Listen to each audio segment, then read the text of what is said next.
Care for Our Veterans by Rocky Mudd and Megan McGay and Knight. Veterans, men and women that were once willing to give their life away for their country, sometimes come home to nothing. When a veteran returns home from protecting our freedom, they often can experience neglect and dishonor. This sense of neglect is most common in soldiers that return home from Vietnam, a war in which patriotism was lost.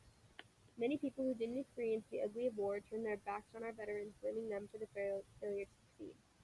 The Vietnam soldiers were greeted with hostility. They were being called baby killers. This hostility forced the veterans to try and recover alone.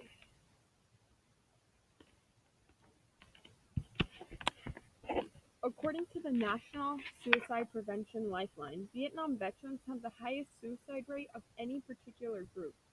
And in 2010, veterans accounted for 22% of all suicides, yet they only made up 9.7% of the population.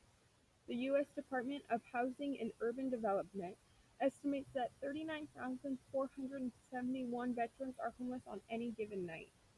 And the graph to the left shows where the highest number of homeless veterans reside. California is number one with 50,000 homeless veterans. Stories of our veterans. As many people know, the amount of homeless veterans in our nation is despicable. No person who has served for this country should be neglected or punished for an act they've so carelessly done. In this one account of true disrespect, a veteran wrote about his experience with another homeless vet. The homeless veteran's name was Mark. Mark enlisted in the Army in 2000 at the age of 19 and served 3 tours. During the second, his wife, whom he married out of high school, left him for her boss.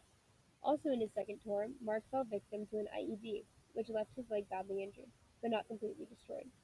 After he recuperated, he was sent back to Iraq to then end with a third tour and was honorably discharged. When he came back to the U.S., he had discovered that his dad was fired from his job of 22 years. On top of that, his mother was diagnosed with cancer and there was no money for her chemotherapy. Shortly after, she died. Mark had also been diagnosed with PTSD, a disorder which many, if not all, veterans have.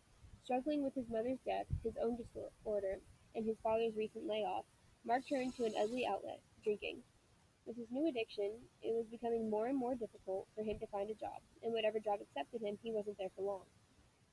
On the side, he did carpentry, and after a short amount of time of job searching, he used those funds to barter a metal van, which he then lived out of.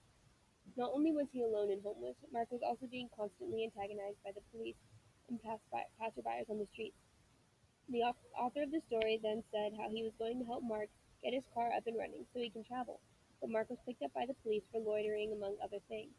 A few days later, it was discovered that the vet, with a Purple Heart and 4 combat tours, was found dead on a public restroom floor, an apparent suicide. Many of us do not have to experience the struggle or hardships many veterans go through. However, the least we can do is help them get back on their feet instead of making it impossible for them to walk again. In another story, a young man named Daniel Summers, who was a 30-year-old veteran, served in the Iraqi Freedom Operation. When Summers returned home, he suffered from PTSD, post-traumatic stress disorder, a traumatic brain injury, and other common effects of war. Summers committed suicide on June 10, 2013, leaving a note behind. Summers' note began, "I am sorry that it has come to this. The fact is, for as long as I can remember, my motivation for getting up every day has been so that you would not have to bury me. As things have continued to get worse, it has become clear that this alone is not a sufficient reason to carry on. The fact is, I am not getting better. I am not going to get better, and I will most certainly deteriorate further as time goes on. Each day has been a testament to the extent to which I cared, suffering unspeakable horror as quietly as possible so that you could feel as though I was still here for you." Later in the note, Summers goes on to talk about the large statistic of veteran suicides. Is it any wonder, then, that the latest figures show 22 veterans kill themselves each day? That is more veterans than children killed at Sandy Hook every single day. Where are the huge policy initiatives? Why isn't the president standing with those families at the State of the Union? Perhaps because we were not killed by a single lunatic, but rather by his own system of dehumanization, neglect, and indifference. It leaves us to where all we have to look forward to is a is constant pain, misery, poverty, and dishonor. I assure you that when the numbers do finally drop, it'll merely be because those who were pushed the farthest are already dead. Summer's story is a very tragic one, and to think that there were another 21 stories that ended much like his that day. Political analysis. If the government truly took care of our veterans, there would be no homeless or suicidal veterans. The government fails to provide adequate assistance to all veterans. Most people are not homeless when they enter the armed forces, only when they leave. An article posted by Veterans Today reported that HUD and VA estimates indicated that about 20% of non-veteran homeless adults received sheltered services with their families, whereas only about 4% of homeless veterans receive such services with their families. Many government officials will argue that our national debt will not allow us to spend more on the veterans, but this is untrue.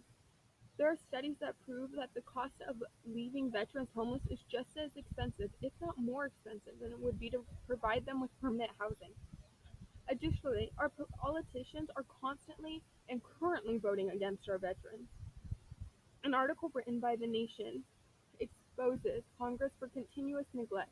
The Nation writes, members of Congress who have in recent years voted against increasing the funding of veterans health care increases necessary to meet the need created by the wars in Iraq and Afghanistan deserve much of the blame for, star- for starving the VA into this scandalous situation. Our politicians are sending our men and women to war, but they are refusing to give them the funding needed for housing, food, and medical costs when they return home. Economic analysis. When a man or woman comes home from war, they face many challenges. However, the four biggest challenges they face are unemployment, poverty, homelessness, and mortgage problems. It was stated that 6.9% of homeless population is made up of veterans. It is clear that it is difficult for vets to receive jobs. In 2001, a poll was taken and it was said that about 10% of veterans were out of work. That means 246,000 vets who return home were not allowed to work. This is due to either physical or mental disabilities they have received overseas. However, how does one plan to be affected the way they are in war? Why should they be punished for it? The simplest explanation is that the head of the VA, a government-run military benefit system, gets paid no matter what happens to the veterans. As a result, they do not have to pay attention to every veteran because as a government job, they are still paying. Homelessness in America may not be as big as the media makes it seem. It is only 0.5% of population. However, perhaps when put into actual numbers, it seems much worse. When put into actual people, it's around 1.56 million people. Taken into a broader spectrum, nearly 7% of the nation is made up of homeless vets. Sadly, being homeless means somewhere in the past a job had declined them, and the economy failed to save them, causing them to go into poverty, leading to their possessions being taken away and eventually their home. Many times a homeless person is passed in the streets with no previous thought of why they are there or why they can't or won't help themselves. Yet people, including myself, never stop to think, maybe this person has a much bigger story than what meets the eye. I've never been one to willingly give to the poor because I'm not never sure of how my donated money is being used.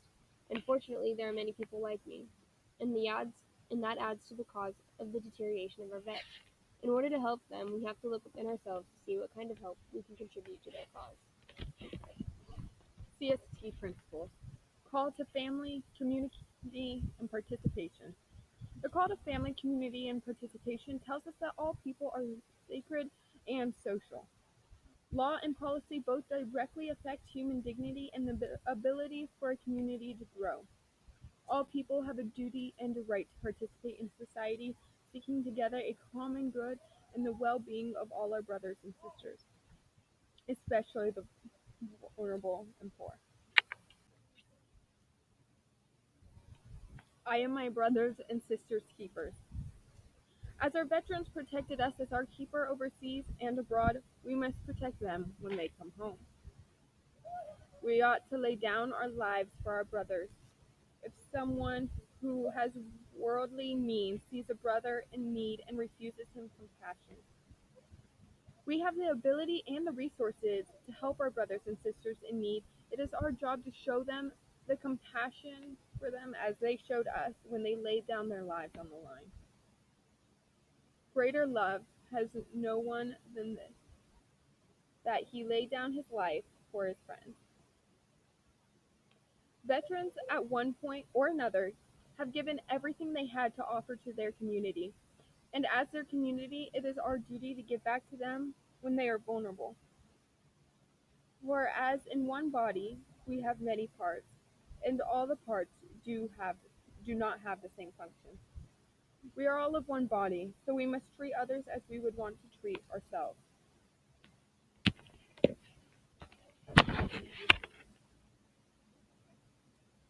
Life and dignity of a human person. Life and dignity of a human person tells us that each human being was created by God, and therefore they should all be treated with humility and respect. In today's society, human life is taken for granted and seen as a small matter to most people. However, we are to believe that every life is precious and should be cared for. Ephesians 6:11. Put on the full armor of God so that you can take your stand against the devil's schemes. When a soldier goes into battle, he or she will usually ask God to protect them. When they return home and take off God's armor, it is our job as American citizens to take care of them. Romans 12:10. Be devoted to one another in brotherly love. Give preference to one another in honor. When a man or woman goes to war and comes home to nothing, it is our responsibility to care for them as they volunteer to lay down their lives for us. Galatians 6:2. Carry each other's burdens, and in this way you will fulfill the law of Christ. When a veteran returns home, a lot of the time they experience PTSD or other mental or physical illnesses. As it is said in this Bible verse, it is our job to help them with their burdens and not to neglect them as if they were unworthy. Action. A nonprofit organization called National Coalition for Homeless Veterans provides assistance to homeless veterans around the country. NCHV provides emergency and supportive housing, food, health services, job training and placement assistance, legal aid, and case management support for hundreds of thousands of homeless veterans each year. NCHV is governed by a 23-member board of directors who meet with the head of the VA and other political figures to increase veteran spending. In this way, the organization is fighting against veteran homelessness from the roots. The organization is trying to effectively end veteran homelessness by talking to the people who have the power to change, and by providing the homeless veterans with the resources to change their situation. NCHV helped to write and pass the Jeff Miller and Richard Blumenthal Veterans Health Care and Benefits Improvement Act of 2016. This act has been the most significant piece of legislation passed for homeless veterans in over 2 years. NCHV works in the communities to help our veterans with their basic rights, the way they helped us preserve our rights. NCHV has many opportunities for people to help out, such as joining the team, advocating, or donating. To learn more about NCHV or to get involved, you can visit their website at nchv.org, or to learn more about Care for Veterans or to get involved with veteran organization, you can follow any of the links displayed on the page.